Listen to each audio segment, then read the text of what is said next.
Hello there. I hope you're having a great day today at Nissan of San Marcos. Coach Jamie here, back with part two of my mystery shop. Now, I submitted my lead Thursday, May 7th. This was at 4:08 p.m. Central Standard Time. Now, the first response received was this automated response email at 4:11. This was 3 minutes after sending the lead. Great job with that response time. The phone call and email simultaneously both came in at 4:32.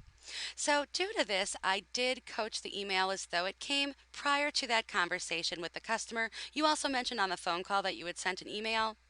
So, I want to talk about that next. First, let's go over this auto response.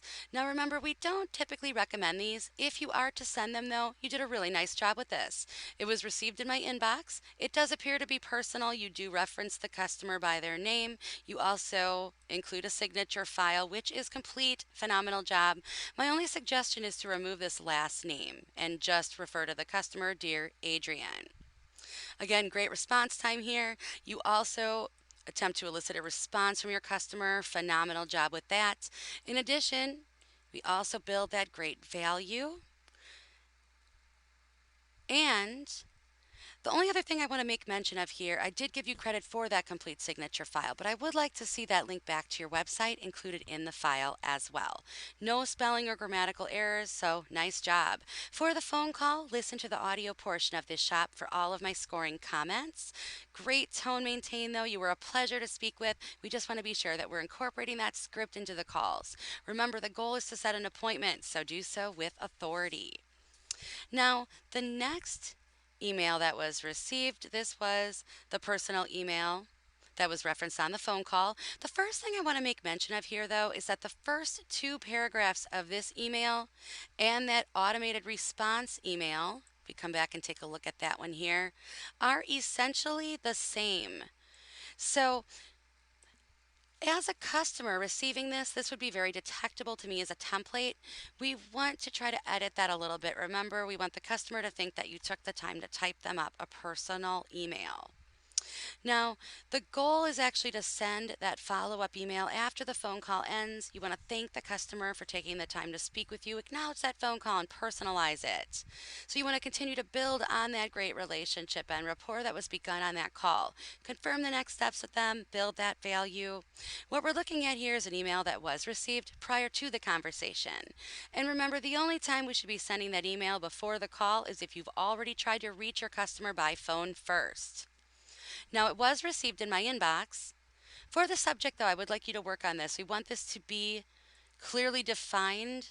So, not only referencing the vehicle of interest, but we also want it to display who it came from.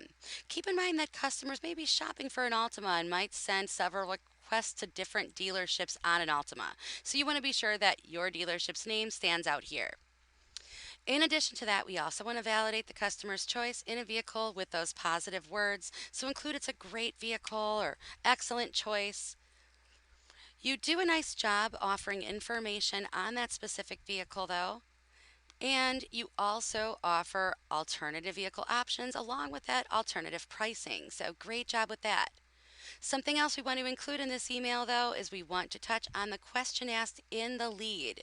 Now, we did ask if the vehicle came in red. So you want to be sure that you are referencing that question and answering it for the customer. Also mention that you will be calling the customer. This way they know to expect that phone call. For your signature file, it is missing your title on this email. So we want to be sure to include that. You do have excellent links, though, throughout the body of the email.